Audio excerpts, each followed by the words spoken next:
Baghdad میں ایک بزرگ تھے تو درزیوں کا کام کرتے تھے. اللہ کے نبی حضرت ادریس علیہ السلام بھی درزیوں کا کام کرتے تھے.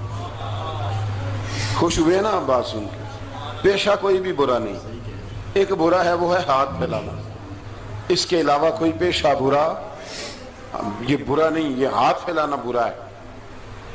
حضرت شیخ محمد بن حسن کہتے ہیں کہ وہ بزرگ جو تھے نا، امام غزالی نے لکھا ہے، وہ درزیوں کا کام کرتے تھے. تو اس زمانے میں نا کھوٹا سکہ بھی کبھی کبھی آ جاتا تھا. کھوٹا سکہ پرانے لوگوں کو تو پتہ ہوگا، چلو نوجوانوں کو بتا دیتا ہوں. چاندی کے سکے ہوتے تھے تو اوپر سے جب وہ گھس جاتا تھا نا نمبر، تو اس کو کہتے تھے اب کھوٹا ہو گیا. کیوں جی بزرگوں ایسے ہی ہے. وہ گھس جاتا تھا تو کہتے تھے سکہ، تو وہ چلتا نہیں تھا کہیں بھی. تو وہ بابا جی کی دکان مشہور ہو گئی تھی کہ وہاں کھوٹے سکے بھی چل جاتے، لوگ دے آتے تھے کھوٹے سکے. بہت سارے لوگ دے دیتے، بابا جی چپ کر کے قبول کر لیتے. مشہور ہو گیا، جو بھی جاتا کھوٹے سکے دے آتا، بابا جی قبول کر لیتے. پھر شام کو نا گھوڑے پہ بیٹھ کے جاتے اور دریا میں بہا. ایک دن کچھ بندے کھوٹے سکے لے کے آ گئے تو بابا جی ابھی مصلے پہ تھے، نماز پڑھ رہے تھے. تو بیٹے نے کپڑے دیے تو کھوٹے سکے وصول کیے. تو وہ کھوٹے سکے دینے والا شخص کھوٹے سکے دے رہا تھا تو وہ بچہ کہنے لگا تم نے بڑی عرصہ بیوقوف بنایا میرے ابا کو، کھوٹے سکے دے لے جاؤ.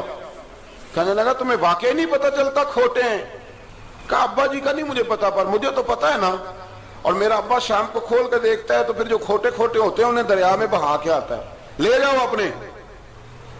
اتنی دیر میں بزرگ نماز سے فارغ ہوئے، کہنے لگے نہیں نہیں بیٹے رکھ لے، کھوٹے ہی رکھ لے.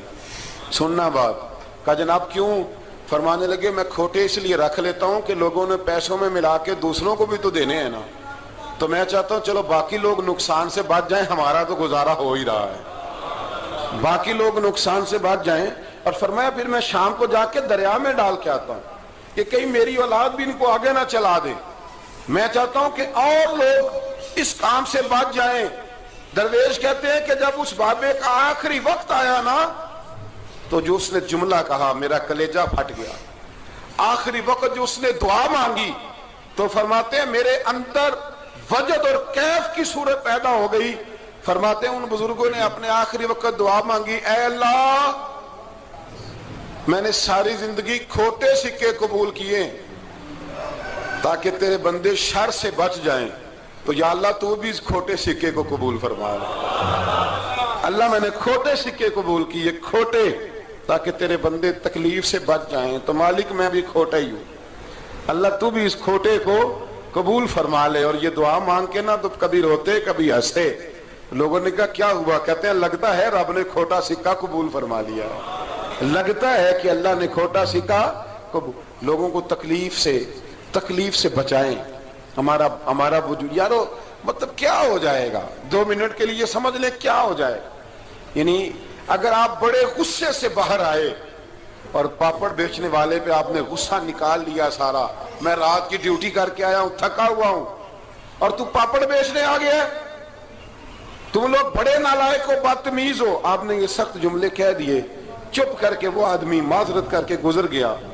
وہ تو سارا دن پریشان رہے گا نا کہ میری غریبی کا مذاق اڑا. مطلب ہو کیا گیا، ہوا کیا اگر اس نے کوئی بات کر لی. اعلیٰ حضرت فاضل بریلوی کے خلیفہ تھے لاہور میں سید ابو البرکات شاہ صاحب رحمت اللہ تعالی علیہ. تو رات کو ایک شخص تراویح کے بعد حضرت سویا کرتے تھے. بہت سارے لوگ تو سو ہی نہیں پاتے رمضان کی راتوں میں، سو ہی نہیں پاتے، میں خود نہیں سو پاتا. اب تراویح سے اگر آپ 10:30 فارغ ہوئے تو 2 بجے اگر آپ کو دوبارہ اٹھنا ہے تو بیچ میں آپ کو کیا ملے گا؟ اگر آپ نے کچھ پڑھنا پڑھانا ہے، صبح درس دینا ہے، تو پھر تو آپ کے لیے بڑا اور یہ خاصا مشکل کام ہے، یہ خاصا مشکل کام ہے. آپ یقین کریں چند تفسیریں دیکھتے ہیں تو ٹائم بہت زیادہ ہو جاتا ہے. وہ پھر آگے سننے والوں پہ بھی ڈیپینڈ کرتا ہے کہ ان کے مزاج مبارک کس طرح کے. سید صاحب رحمۃ اللہ علیہ نا عشاء کی نماز کے بعد تراویح پڑھ کے تو کچھ عبادت کی، کچھ مطالعہ کیا، صبح درس دینا تھا تو تھوڑی دیر کے لیے بوڑھے آدمی تھے، تھک گئے تو سو گئے. ایک بندہ نا کہیں گیا ہوا تھا تو واپس آیا تو اس نے دروازے پہ دستک دی. تو سید صاحب کے بیٹے تھے، بخاری شریف کی شرح لکھی، بڑے عالم تھے سید محمود رضوی صاحب رحمت اللہ. رضوی صاحب کہتے میں نے دروازہ کھولا، میں نے کہا ہاں جی بولو. کہنے لگا جی میں نے سید صاحب سے ملنا ہے. مفتی اعظم پاکستان تھے وہ، لاہور میں حزب الاناف ادارہ تھا، سید ابو البرکات شاہ. میں نے حضرت صاحب سے ملنا ہے. تو کہا کوئی حکم ہو تو مجھے نہیں, میں نے انہی سے ہی ملنا ہے. یہ بھی بڑا مسئلہ ہوتا ہے, میں نے انہی سے ہی ملنا ہے. چلو ٹھیک ہے جی, انہی سے مل لو. تو کہتے ہیں اتنی دیر میں نا سید صاحب بھی اٹھ کے آ گئے. محمود کون آیا؟ تو اس نے کہا حضور میں آپ کا ایک عقیدت مند ہوں, تو میں کہیں گیا ہوا تھا تو ابھی واپس آیا ہوں, تو مسئلہ نا کئی دفعہ پوچھنا کرتا ہوں تو بھول جاتا ہوں, ذرا بات کی نزاکت کو دیکھنا, بھول جاتا ہوں. تو یاد آیا تھا تو میں نے کہا چلو ابھی پوچھ آتا ہوں, گزر رہا تھا یہاں سے. میں پوچھو. کہنے لگا جی پوچھنا یہ تھا کہ جس نے فرض جماعت کے ساتھ نہ پڑھے ہوں رمضان میں, تو کیا وتر جماعت سے پڑھ سکتا ہے؟ مسئلہ پوچھنا تھا. علامہ محمود رضوی صاحب کہتا ہے مجھے بڑا ہی غصہ آیا. میں نے کہا کہ پتہ نہیں کوئی اس وقت مشکل آ گئی ہے جو رات کو آیا ہے. کسی وقت انسان رات کو طلاق دے بیٹھتا ہے, کوئی ایسی بات ہو جاتی ہے تو عالم کے دروازے پر, یہ تو عام سا مسئلہ ہے, سویرے بھی پوچھ لیتا. اتنی تکلیف دی اس نے, کتنی بڑی اذیت ہے. اور ایسے ہوتا ہے, ہم نہیں احساس کرتے کہ یار تھوڑا سا دیکھ لیں, ماحول کو دیکھ لیں, طبیعت کو دیکھ لیں. مجھے بڑی اچھی طرح یاد ہے کہ میں نے ایک دفعہ نا ایک عالم سے مسئلہ دریافت کیا, وہ ہمارے استاد تھے, تو مجھ پہ ناراض ہوئے. میں بڑا پریشان ہوا کہ پوچھی تو میں نے دین کی بات تھی, تو استاد ہی ناراض ہو گئے. استاد واپس آیا تو یہ کہنے لگے تمہیں پتہ ہے میں شوگر کا مریض ہوں. میں بڑی تکلیف میں تھا, اور میں نے نماز کے لیے میں جلدی کیوں اٹھ کے چلا گیا تھا, میں نے ایک روٹی کھانی تھی, مجھے کچھ ہو رہا تھا. تو اب میں اگر تجھے انکار کرتا, دین کی بات تھوڑا دیکھ لیا کرو, مزاج کو سمجھ لیا کرو, تم سمجھتے نہیں, احساس ہی نہیں پیدا کرتے. وہ بڑی اس وقت چیز سمجھ میں آئی کہ کچھ چیزیں ایسی ہوتی ہیں ہر وقت انسان ایک موڈ میں نہیں ہوتا. آپ سمجھیں, بہرحال جو بات کر رہا ہوں اس کو سمجھیے گا. تو وہ کہتے ہیں کہ سید صاحب نے اس کو کہا, میں بات ختم کرنے لگا ہوں, کہا کہ وہ اگر نہیں نہ پڑھے فرض جماعت کے ساتھ تو بہتر یہ ہے کہ وتر بھی جماعت سے نہ پڑھو. وہ بندہ مطمئن ہو کے چلا گیا. سید صاحب اپنے کمرے میں چلے گئے تو علامہ صاحب کہتے ہیں مجھے بڑا غصہ آیا. میں نے اس کو بلایا, میں نے کہا کہ کیا تیری جان کے مصیبت میں آئی ہوئی تھی؟ اسی وقت ہی مسئلہ پوچھنا تھا, اسی وقت ہی پوچھنا تھا, دل نہیں چڑھنا تھا, یا تجھے حضرت اسرائیل بتا گئے تھے کہ تیری آخری رات ہے؟ کہتے میں نے پورا غصہ نکالا اس کا. میں نے کہا تو بڑا ہی بیوقوف آدمی ہے, بوڑھے آدمی ہیں, اور بڑی مشکل سے نیند آتی ہے, آ ہی گئی تھی تو آ گیا ہے. کہتے میں غصہ کر رہا تھا تو سید صاحب آ گئے, تو آ کے مجھے ڈانٹا, چپ کر, اس طرح کسی کے ساتھ بات کرتے ہیں. پھر اس کو کہنے لگے بھائی معاف کرنا, یہ ابھی بچہ ہے, اسے پتہ نہیں. کہتے ہیں پھر مجھے کمرے میں لے گئے اور بہت بڑا ہی جملہ کہا. اگر آپ اپنا کلیجہ ٹھنڈا کرنا چاہیں نا تو اس طرح بھی کر سکتے ہیں. بہت بڑا جملہ کہا. کہنے لگے معبود مسئلہ تو میں نے بتایا, تمہیں کیا تکلیف ہوئی؟ اور پھر فرمانے لگے شکر کرو اللہ کا, اس دور میں بھی کوئی دین کی بات پوچھتا ہے. شکر کرو اللہ کا, اس دور میں بھی کوئی دین کی بات پوچھتا ہے. شکر کرو اللہ کا, کوئی دین کی بات پوچھتا ہے, ورنہ تو لوگ پوچھتے ہی نہیں.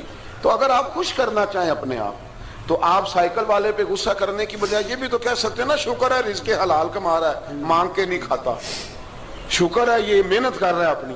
تو آپ اپنے ذہن کو اس طرح کا بنائیں, سوچ کو اس طرح کا بنائیں. آج اس جمعے میں ہم نے ارادہ کرنا ہے کہ ہم نے آسانیاں دینے کی کوشش کرنی, ہم نے لوگوں کو تکلیف نہیں دینی, ہم نے کسی کو آزمائش میں مبتلا نہیں کرنا, ہم نے کوئی ایسا کام نہیں کرنا جس کی وجہ سے لوگ سمجھیں کہ یہ آدمی بوجھ بن گیا. کبھی بوجھ نہ بنے یارو.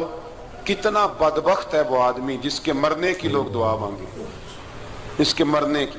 حضرت عبداللہ ابن مبارک کے پڑوس میں ایک یہودی رہتا تھا, یہودی تھا, یہودی. حضرت عبداللہ ابن مبارک مکان بیچنے لگے. حضرت عبداللہ ابن مبارک کا پڑوسی مکان بیچنے لگا, وہ یہودی. تو کہا تو کہا کتنے کا؟ 2000 دینار کا, 2000 دینار. تو انہوں نے کہا کہ اس گلی میں اس محلے میں تو 1000 دینار کا مکان ہے, تو تیرا 2 کا کیوں ہے؟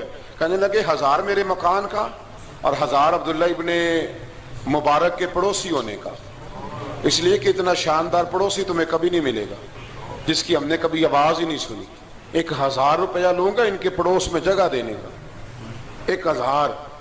تو شخص کہنے لگا یہ تو نے عجیب بات کر دی, حالانکہ تو یہودی ہے, یہ تو نے عجیب بات کر دی. تو کہنے لگا 3 دن میری گلی میں آ کے رہ, تو دعائیں مانگے گا کہ یا اللہ میں یہیں رہنا چاہتا ہوں. وہ دعائیں مانگے گا کہ اتنا اچھا انسان, اتنا خیال رکھنے والا, اتنا خیال. تو دوستو یہ تھی آج کی ویڈیو. امید کرتا ہوں کہ یہ ویڈیو آپ لوگوں کو بہت پسند آ جائے گی, اور دوسرے دوستوں کے ساتھ بھی لازمی شیئر کریں. ہم کو اجازت دیجیے, ملتے ہیں ایک نئی ویڈیو کے ساتھ. اللہ حافظ.